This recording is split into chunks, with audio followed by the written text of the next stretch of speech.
नमस्कार। आज 18 एप्रिल 2026 आणि उद्या 19 एप्रिल रोजी गुढीपाडवा आहे आणि गुढीपाडव्यानिमित्त मीरा भाईंदर महानगरपालिका आणि NHIच्या मार्फत मीरा भाईंदरकरांना एक नवीन गिफ्ट मिळतंय। ते गिफ्ट म्हणजे हे आहे, काही महिन्यांपूर्वीच राष्ट्रीय महामार्ग आहे आणि या राष्ट्रीय महामार्गावर सिमेंट रस्त्याचं काम झालं होतं। अवघ्या 2 महिन्यांपूर्वीच हे काम झालेलं आहे आणि 2 महिन्यानंतर मीरा भाईंदर महानगरपालिकेला आठवलं की आपली पाण्याची पाईपलाईन जी माझ्या बाजूला आहे ही टाकायची राहिलेली आहे। म्हणून आता हा जो 2 महिन्यापूर्वी बनवलेला रस्ता आहे हा आता परत खोदणार आहेत, या रस्ता तोडणार आहेत आणि याच्या खाली ह्या मोठ्या पाईपलाईन्स टाकून मीरा भाईंदरला सूर्य प्रकल्पाचं पाणी मिळवून देणार आहेत।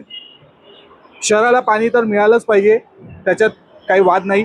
मात्र हे काम 2 महिन्यांपूर्वी झालं तर NHIला मीरा भाईंदर महानगरपालिका सांगू शकली असती की आमच्या पाईपलाईनचं काम बाकी आहे, तुम्ही 2 ते 3 महिने थांबा।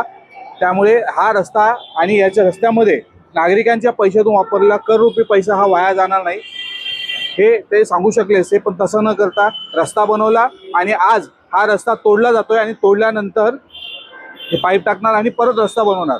म्हणजे शासन निधीचा कसा दुरुपयोग करायचा हे मीरा भाईंदरमध्ये येऊन लोकांनी शिकावं।